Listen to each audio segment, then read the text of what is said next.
বিসমিল্লাহির রহমানির রহিম। আসসালামু আলাইকুম ওয়া রাহমাতুল্লাহি ওয়া বারাকাতুহু।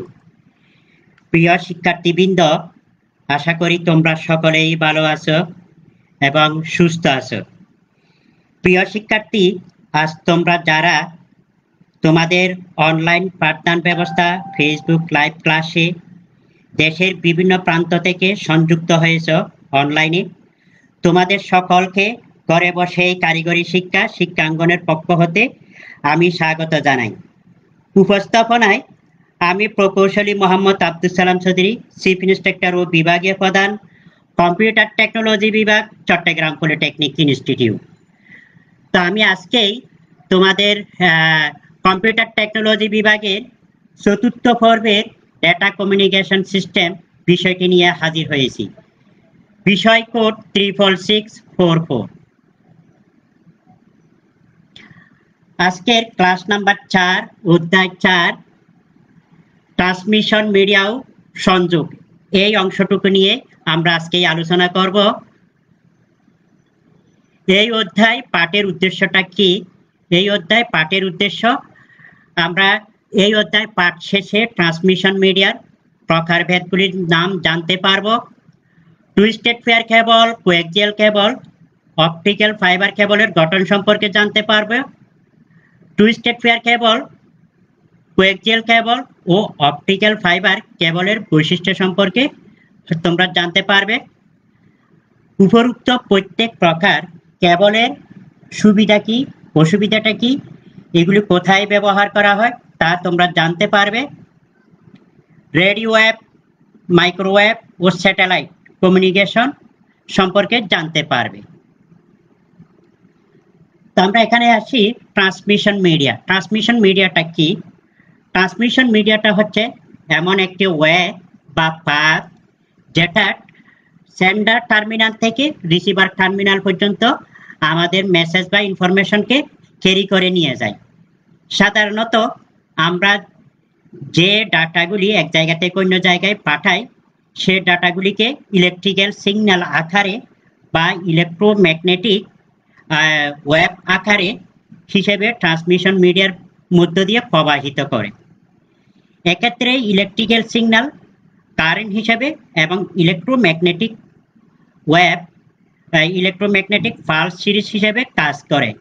ইলেকট্রিক্যাল সিগন্যাল কপার তার দিয়ে সহজে চলাচল করতে পারে, আর ইলেকট্রোম্যাগনেটিক সিগন্যাল বা ইলেকট্রোম্যাগনেটিক ওয়েভ অ্যান্টেনার মাধ্যমে চলাচল করে। এই ট্রান্সমিশন মিডিয়ার অন্য আরেকটি নাম হলো কমিউনিকেশন চ্যানেল।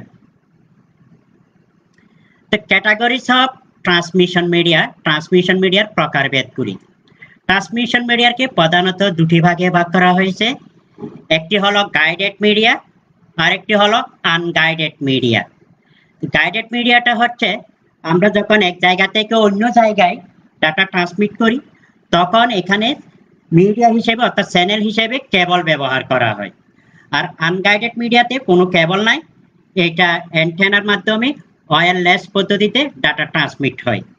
তো গাইডেড মিডিয়াকে আবার 4টি ভাগে ভাগ করা হয়েছে। একটা হলো ওপেন ওয়্যার, আরেকটি টুইস্টেড পেয়ার কেবল, আর একটা কোএক্সিয়াল কেবল, তারপর লাস্ট ওয়ান হচ্ছে fibre optic cable. Twisted pair কেবলকে আবার দুটি ভাগে ভাগ করা হয়েছে। Unshielded twisted pair cable UTP, আর shielded twisted pair STP. UTP এবং এসটিপি এই কেবলগুলির বিভিন্ন ক্যাটাগরি আছে। তো এই ক্যাটাগরিগুলি cat 2, cat 3, cat 4, cat 5, cat 6 এইরকম আরও আছে। ক্যাট মানে হলো ক্যাটাগরি 2, 3 এইরকম। কোএক্সিয়াল কেবল, কোএক্সিয়াল কেবলকে দুটো ভাগে ভাগ করা হয়েছে। একটা হলো 3 নেট, আরেক প্রকারের হলো তিক নেট। ফাইবার অপটিককে কেবলকে দুটো ভাগে ভাগ করা হয়েছে, একটা হলো মাল্টিমোড, আর একটা হচ্ছে সিঙ্গেল মোড। মাল্টিমোডকে আবার দুটি ভাগে ভাগ করা হয়েছে, একটি হলো স্টেপ ইন্ডেক্স, আর একটি হলো গ্রাডেড ইন্ডেক্স। আনগাইডেড মিডিয়া বা ওয়্যারলেস মিডিয়া, এগুলিকে আনগাইডেড মিডিয়াকে 3টি ভাগে ভাগ করা হয়েছে। First one, radio wave. Second, infrared wave. The last one, microwaves. মাইক্রোওয়েভকে আবার দুটি ভাগে ভাগ করা হয়েছে, একটা হলো স্যাটেলাইট মিডিয়া আর একটা হলো টেরেস্ট্রিয়াল মিডিয়া। তো আমরা দেখি এখানে টুইস্টেড ফেয়ার কেবল সম্পর্কেই আজকে জানবো, গঠন সম্পর্কে। টুইস্টেড ফেয়ার কেবলের মধ্য দিয়ে তড়িৎ সিগন্যাল অর্থাৎ বৈদ্যুতিক সিগন্যাল ট্রান্সমিট করার জন্য দুটি পরিবাহী কপার বা তামার তারকে একই অক্ষে পরস্পর সমভাবে পেঁচিয়ে টুইস্টেড ফেয়ার কেবল তৈরি করা হয়। পেঁচানো তার দুটিকে পৃথক রাখার জন্য এদের মাঝখানে অপরিবাহী পদার্থ হিসেবে প্লাস্টিকের আস্তরণ ব্যবহার করা হয়। এই তার দুটির মধ্যে একটিকে ডাটা সেন্ড করার জন্য ব্যবহার করা হয়, অন্যটি গ্রাউন্ড রেফারেন্স হিসেবে ব্যবহার করা হয়। তো আমি এখানে দেখাচ্ছি টুইস্টেড ফেয়ার কেবলের গঠন। এখানে একটি টুইস্টেড ফেয়ার কেবলের সাইড ভিউ দেখানো হচ্ছে। এখানে একটি টুইস্টেড ফেয়ার কেবল আছে, এই কেবলের ভিতরে এই যে এখানে টুইস্টেড ফেয়ার কেবল জ্যাকেট রয়েছে, এইখানে ভিতরে 4 জোড়া তার, 8টি তার 4 জোড়া করে জোড়া জোড়া করে 4 জোড়া কেবল রয়েছে।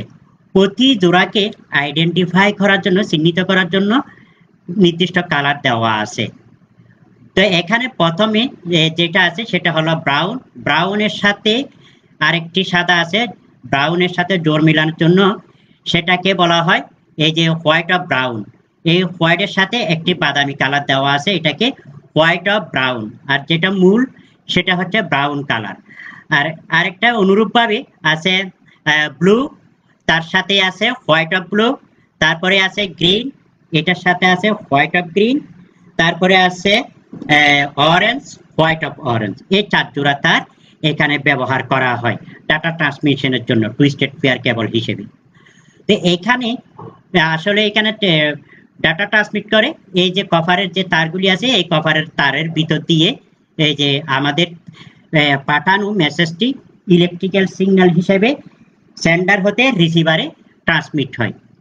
তো এটাকে কন্ডাক্টর বলা হয়। কন্ডাক্টর আছে, এই তারগুলি প্রত্যেকেই এই যে এখানে কিন্তু এই যে মূল কালার যেগুলি আছে এগুলি দিয়ে ডাটা ট্রান্সমিট হয়। আর এটা গ্রাউন্ড যেটা সাদা কালারের আছে, এই কভারের তার দিয়ে কিন্তু এটা গ্রাউন্ড রেফারেন্স হিসেবে ব্যবহার করা হয়। তো প্রতিটি তার আলাদা করে বোঝানোর জন্য, যাতে কোনো ধরনের সমস্যা না হয়, তার এই কভারের তারগুলি প্লাস্টিকের একটা কভার দিয়ে ঢেকে দেওয়া আছে এবং সেগুলি পেঁচানো আছে। এবং সবগুলি 4 জোড়া তারকেই আবার আরেকটি প্লাস্টিকের জ্যাকেট দিয়ে ঢেকে দেওয়া আছে। এইখানেই আমি একটি টুইস্টেড ফেয়ার কেবলের এই যে গঠন দেখালাম। নেক্সট,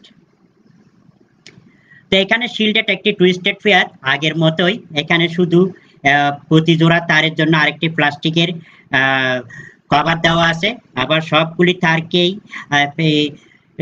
সুরক্ষিত রাখার জন্য ওভারঅল ফয়েল শিট নামে আরেকটি প্লাস্টিকের যে জ্যাকেট দেওয়া আছে, তারপর আরেকটি আউটার জ্যাকেট দেওয়া আছে। এই কেবলটি আরো একটু সুরক্ষিত এবং মজবুত, যাতে সহজে নষ্ট না হয়, তার জন্য এইভাবে করে আউটার একটি জ্যাকেট দেওয়া। নেক্সট, তো এখানে টুইস্টেড ফেয়ার কেবলে ব্যবহৃত বিভিন্ন কানেক্টরগুলি দেখানো হলো এবং কালার কম্বিনেশনও দেখানো হয়েছে কত নাম্বারে। তো এখানে যে টুইস্টেড ফেয়ার কেবলের যে কানেক্টরটি আছে, কানেক্টরটি 8টি কেবলের জন্য 8টা সেগমেন্টে এখানে ভাগ করা আছে। তো এইটাকে উল্টিয়ে ধরলে ডান পাশ থেকে 1 নাম্বার 2 3 4 করে 8টি সেগমেন্ট এখানে দেখানো হলো ডান থেকে বামে। তো এখানে 2 ধরনের টুইস্টেড ফেয়ার কেবলের কানেক্টর দেখানো হলো, একটা হলো RJ11 আর একটা হলো RJ45।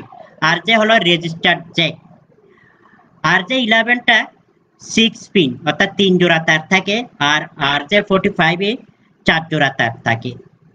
তো RJ11টা সাধারণত টেলিফোন লাইনের অর্থাৎ টেলিকমিউনিকেশনে ব্যবহার করা হয়, আর RJ45টা বিশেষ করে লোকাল এরিয়া নেটওয়ার্ক অর্থাৎ এক কম্পিউটারের সাথে আরেক কম্পিউটারের যোগাযোগের জন্য RJ45টা ব্যবহার করা হয়। তো এখানে আরো কিছু যে কানেক্টর দেখানো হলো টুইস্টেড ফেয়ারে। টুইস্টেড পেয়ার কেবলের সুবিধা অসুবিধা ও ব্যবহার। টুইস্টেড পেয়ার কেবলের সুবিধাটা কি? টুইস্টেড পেয়ার কেবল দামে খুবই সস্তা, ইনস্টল করাও সহজ। এটি অ্যানালগ এবং ডিজিটাল উভয় ডেটা ট্রান্সমিশনে এই কেবল ব্যবহার করা হয়। এটা শর্ট ডিস্টেন্সে যোগাযোগের জন্য এই কেবল খুব বেশি ব্যবহার করা হয়। টুইস্টেড পেয়ার কেবলের কিছু অসুবিধাও আছে। এই ধরনের কেবল ব্যবহার করে 100 মিটারের বেশি দূরত্বে ডাটা ট্রান্সমিট করা যায় না। ডাটা ট্রান্সমিশন লস অনেকটা বেশি হয়। তারপর এটার কেবলের ডিস্টেন্স বাড়ার সাথে সাথে লেন্থ বাড়ার সাথে সাথে যে ডাটা ট্রান্সমিশন রেট হ্রাস পায়, কমে যায়। টুইস্টেড পেয়ার কেবলের ব্যবহার, একটি টেলিফোন লাইনে এই কেবল ব্যবহার করা হয়। তারপর লোকাল এরিয়া নেটওয়ার্ক বা ল্যান এর ক্ষেত্রে অধিক ব্যবহার করা হয়। কোএক্সিয়াল কেবল, কোএক্সিয়াল কেবলটা এখানে দুটি তড়িৎ পরিবাহী এবং দুটি তড়িৎ অপরিবাহী স্তরের সাহায্যে কোএক্সিয়াল কেবল তৈরি করা হয়। এই কেবলে দুটি তড়িৎ পরিবাহী স্তর একই অক্ষে বরাবর থাকে বলে একে কোএক্সিয়াল কেবল বলা হয়। এটাকে সংক্ষেপে কক্সও বলা হয়, COAX, কক্স।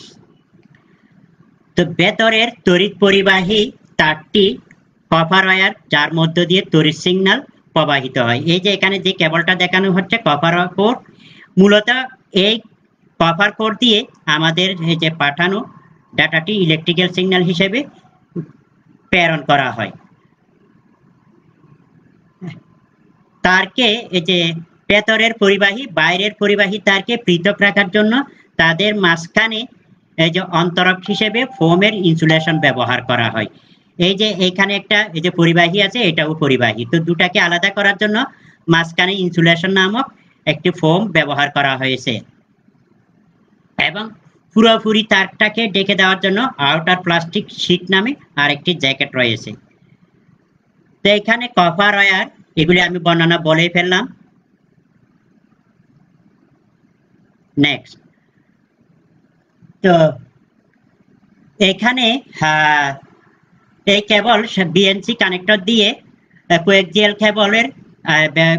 কেবল ব্যবহার করার জন্য এখানে বিএনসি কিছু কানেক্টর আছে, এগুলাকে বিএনসি কানেক্টর বলে। এই যে বিএনসি কানেক্টর, তারপরে এই যে এখানে এই যে কক্স বা কোএক্সিয়াল কেবলটি এখানে কানেকশন দেওয়া হয়েছে। আর এই যে বিএনসি টি কানেক্টর, অর্থাৎ কোএক্সিয়াল কেবলের মাঝখান থেকে যদি আমি কোনো একটা নতুন সংযোগ নিতে চাই তাহলে বিএনসি টি কানেক্টরটা ব্যবহার করা হয়। আর এখানে আছে 50 ওয়াট বিএনসি টার্মিনেটর, অর্থাৎ কোএক্সিয়াল কেবলের শেষ প্রান্তে এই কানেক্টরটি ব্যবহার করা হয়। এখানে যদি কোনো অতিরিক্ত ইলেকট্রিক্যাল সিগন্যাল যদি থাকে তাহলে এটা এই যে এখানে গ্রাউন্ডেড ওয়্যার নামে একটি কেবল আছে, এই গ্রাউন্ডেড ওয়্যার দিয়ে এটা মাটিতে চলে যায়, এটা মাটির সাথে সংযোগ থাকে এই কেবলটি। তো এখানে আরো কিছু বিএনসি কানেক্টর বা পোর্ট এখানে দেখানো হলো। নেক্সট, কোএক্সিয়াল কেবলের প্রকারভেদ। কোএক্সিয়াল কেবল দু প্রকার, একটা হলো 3 নেট।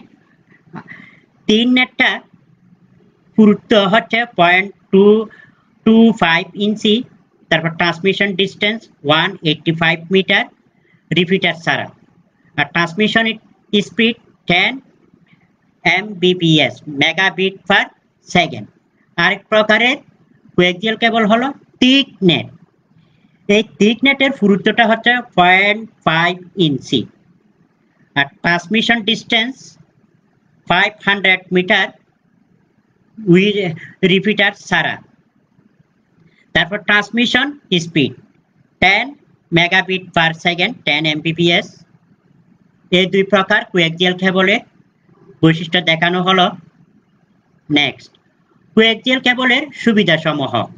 এই ধরনের কেবল ট্রান্সমিশন লস অপেক্ষাকৃত কম হয়, ডেটা ট্রান্সমিশন স্পিড অনেকটা বেশি। অ্যানালগ এবং ডিজিটাল উভয় ট্রান্সমিশনে এই কেবল ব্যবহার করা হয়।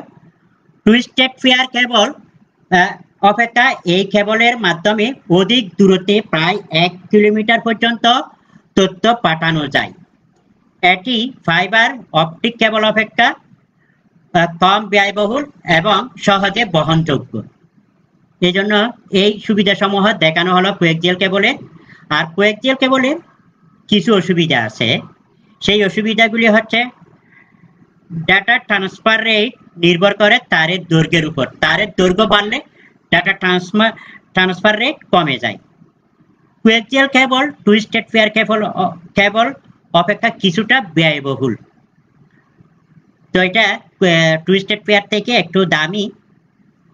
তারপর কোয়াক্সিয়াল কেবলের ব্যবহার, এটা কোথায় কোথায় ব্যবহার করা হয় কোয়াক্সিয়াল কেবলটা, বিশেষ করে টেলিভিশন নেটওয়ার্ক, তারপর ডিশ টিভি বা কেবল টিভি নেটওয়ার্ক, তারপর CC TV network, local area নেটওয়ার্কে ল্যান্ড কানেকশনও এই কোয়াক্সিয়াল কেবল ব্যবহার করা হয়।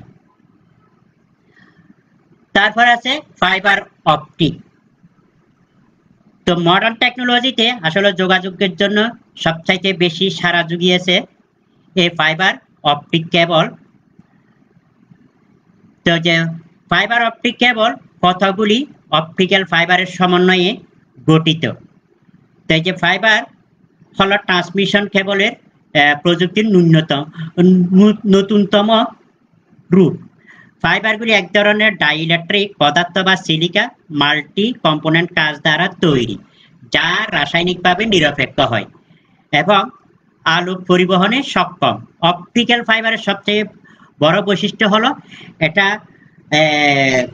ইলেকট্রিক্যাল সিগন্যালের পরিবর্তে আলোকীয় পদ্ধতিতে ডাটাকে ট্রান্সমিট করা হয়। কারণ আলোর গতি সিগন্যালের চাইতে অনেক, ইলেকট্রিক্যাল সিগন্যালের চাইতে অনেক বেশি, প্রায় প্রতি সেকেন্ডে 1,86,000 মাইল। তো এখানে প্রতিটি এই যে অপটিক্যাল ফাইবারগুলি আমাদের এই যে চুল আছে, চুলের মতো একেবারে খুব সরু। এই প্রতিটি ফাইবার প্লাস্টিকের স্তর দ্বারা কভার দ্বারা আবৃত থাকে এবং একটি প্রতিরক্ষামূলক টিউবে থাকে, যা বাহ্যিক হস্তক্ষেপের জন্য অত্যন্ত প্রতিরোধী করে তোলে। তো এখানে যে কিছু অপটিক্যাল ফাইবারের চিত্র এখানে দেখানো হচ্ছে। নেক্সট, তো এখানে অপটিক্যাল ফাইবারের কিছু connector, SC connector, ST connector, MT R J কানেক্টরের সাহায্যে ডিভাইসের সাথে কানেকশন দেওয়া হয় এই কেবলগুলি। তো এখানে একটা এমটি আর জে কানেক্টর, এখানে একটি কানেক্টর আছে, এই কানেক্টরের একদিকে আছে আরএক্স টিএক্স। টিএক্স মানে হলো ট্রান্সমিশন, এটা ট্রান্সমিশন পোর্ট, তারপরে এটা হচ্ছে রিসিভার পোর্ট, এটা দিয়ে রিসিভ করে, এটা দিয়ে ট্রান্সমিট করে। তা এসসি কানেক্টর আছে, তারপরে এসটি কানেক্টর আছে, এগুলো বিভিন্ন ডিভাইস উপযোগী, যখন ডিভাইসে ব্যবহার করা হয় অপটিক্যাল ফাইবারকে কানেকশন দেওয়ার জন্য। নেক্সট, ফাইবার অপটিক কেবলের বিভিন্ন অংশ। এখানে একটি অপটিক্যাল ফাইবার দেখানো হলো, এখানে কোর, এটা দিয়ে মূলত ডাটাকে ট্রান্সমিট করা হয়। তারপর এই যে এখানে যে উপরে একটা ক্লাডিং আছে, ক্লাডিংটা হচ্ছে এইখানে, ক্লাডিংটা হলো আমি এখানে দেখাই, ক্লাডিংটা দেওয়া হয় যে কাঁচের ভিতর দিয়ে যখন যে কোনো যে আলোকটা যখন প্রতিফলিত হয়, তখন যাতে আলোকটা বেঁকে যায় এদিক থেকে, এইভাবে যাতে প্রতিবিম্ব তৈরি হয়, তার জন্য এখানে ক্লাডিংটা দেওয়া থাকে কাঁচের উপরে। তো এটাকে আরো সুরক্ষিত করার জন্য আরেকটা কোটিং দেওয়া আছে। তারপরে এটাকে শীট মেম্বার নামে আরেকটা কোটিং, তারপরে আউটার একটি জ্যাকেট দেওয়া আছে, যাতে এটাকে বাইরের তাপ চাপ প্রতিটি থেকে রক্ষা করার জন্য এবং পরিবেশের, বাইরের পরিবেশের ক্ষতিকর প্রভাব থেকে রক্ষা করার জন্য। তো এখানে শুধু একটি না, অনেক অপটিক্যাল ফাইবারের মধ্যে এরকম অনেকগুলি কোর থাকে। ফাইবার অপটিক কেবলের প্রকারভেদ। কোরের গঠন অনুসারে ফাইবার অপটিক কেবল দুই ধরনের, একটা হলো মাল্টিমোড ফাইবার আর একটা হলো সিঙ্গেল মোড ফাইবার। তো মাল্টিমোড ফাইবার কি এবং সিঙ্গেল মোড ফাইবার কিভাবে কাজ করে আমি এখানে দেখাই। তো এই যে সিঙ্গেল মোড ফাইবার অপটিক কেবল, এই কেবলে একসাথে কেবল একটি আলোক সংকেত বা লাইট সিগন্যাল প্রেরণ করতে পারে, শুধুমাত্র একটি আলোক সিগন্যাল প্রেরণ করতে পারে। কোরের ব্যাসটা হচ্ছে 8 থেকে 10 মাইক্রন। আমাদের এই যে চুলের মতো, চুলের চাইতেও একটি চুলের চাইতে অনেক সরু। তারপর লং ডিস্টেন্সে ডাটা পাঠানোর ক্ষেত্রে এটিকে ব্যবহার করা হয়, বিশেষ করে কলেজ, ইউনিভার্সিটি, টেলিফোন ইত্যাদিতে যোগাযোগের জন্য। বিভিন্ন যে ক্যাম্পাসের, ইউনিভার্সিটির ক্যাম্পাস, কলেজ ক্যাম্পাস, তারপর কোনো মেট্রোপলিটন এরিয়ায় নেটওয়ার্ক করার জন্য এই সিঙ্গেল মোড ফাইবার অপটিকটা ব্যবহার করা হয়। মাল্টিমোড ফাইবার অপটিক কেবল, এই কেবল একসাথে অনেকগুলি আলোক সংকেত প্রেরণ করতে পারে। তো এই কোরের ব্যাস 50 থেকে 100 মাইক্রন হয়ে থাকে। এটা বিশেষ করে শর্ট ডিস্টেন্সের ডেটা ট্রান্সমিট করার জন্য এটাকে ব্যবহার করা হয়।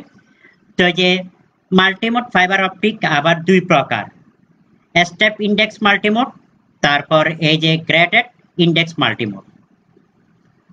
অপটিক্যাল ফাইবার অপটিক কেবলের বৈশিষ্ট্য ও ব্যবহার। এটি ইলেকট্রিক বা তড়িৎ সিগন্যালের পরিবর্তে আলোকীয় পদ্ধতিতে সিগন্যাল ট্রান্সমিট করে। রাসায়নিক সুস্থিরতা বা নিষ্ক্রিয়তা, তারপর এতে আলোকের পূর্ণ আভ্যন্তরীণ প্রতিফলন পদ্ধতিতে ডাটা সেন্ডার থেকে রিসিভার পর্যন্ত গমন করে। ফাইবার অপটিক কেবলের ব্যবহার। নেটওয়ার্ক ব্যাকবোন হিসেবে ফাইবার অপটিক কেবল অধিক ব্যবহৃত হয়। বর্তমানে ফাইবার অপটিক কেবলের মাধ্যমে আলোকসজ্জা, সেন্সর, ইমেজ এডিটিং এর কাজ করা হয়। সমুদ্রের তলদেশ দিয়ে এক মহাদেশের সাথে আরেক মহাদেশ, এক দেশের সাথে অন্য দেশের নেটওয়ার্ক ব্যাকবোন তৈরি করা হয়েছে। ফাইবার অপটিক কেবলের সুবিধা অসুবিধা। আসলে ফাইবার অপটিক কেবলের বহুবিধ সুবিধা আছে, তারপরও আমি এখানে দু একটি সুবিধা এখানে তুলে ধরছি। লং ডিস্টেন্সে হাই স্পিড ডাটা ট্রান্সমিট করতে পারে। এটা ডাটা ট্রান্সমিটে প্রায় 1,86,000 মাইল প্রতি সেকেন্ডে এবং 1 গিগাবিট পার সেকেন্ডে ডাটা রেটে এক স্থান থেকে অন্য স্থানে ডাটা ট্রান্সমিট করতে পারে। কোনো রিপিটার ব্যতীত সিগন্যাল প্রায় 50 কিলোমিটার পর্যন্ত পাঠানো যায়। লং ডিস্টেন্স টেলিকমিউনিকেশনে এই কেবল বেশি ব্যবহার করা হয়। অত্যাধিক দূরত্বে যদি টেলিফোনের যোগাযোগ করতে চাই তাহলে এই কেবলটা ব্যবহার করা যায়। এটা ওজনে হালকা এবং সহজে পরিবহনযোগ্য। শক্তির অপচয় কম, ইলেকট্রিক ম্যাগনেটিক ইন্টারফারেন্স হতে মুক্ত, বৈদ্যুতিক চৌম্বকীয় প্রভাব থেকে মুক্ত থাকে, পরিবেশের তাপ, চাপ ইত্যাদি দ্বারা প্রভাবিত হয় না, অর্থাৎ কোনো ধরনের ক্ষতি করতে পারে না বাইরের তাপ, চাপ।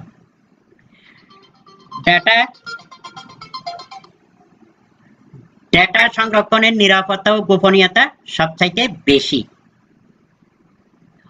ফাইবার অপটিক কেবলের কিছু অসুবিধা আছে। ফাইবার অপটিক কেবলকে ইউ আকারে বাঁকানো যায় না। তারপরে আবার ফাইবার অপটিক কেবল অত্যন্ত দামি। তারপর ফাইবার অপটিক কেবল ইনস্টলেশন করা অন্যান্য কেবলের চেয়ে তুলনামূলকভাবে একটু কঠিন। এরপরে আসি আনগাইডেড মিডিয়া বা তারবিহীন। আনগাইডেড মিডিয়াকে 3 ধরনের আছে প্রধানত, রেডিও ওয়েভ, তারপর আছে মাইক্রোওয়েভ, তারপর আছে ইনফ্রারেড।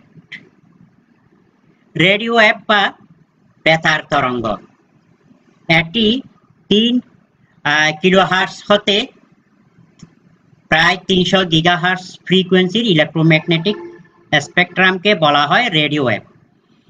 এই তরঙ্গের তরঙ্গ দৈর্ঘ্য 1 মিলিমিটার থেকে 100 কিলোমিটার পর্যন্ত হয়ে থাকে।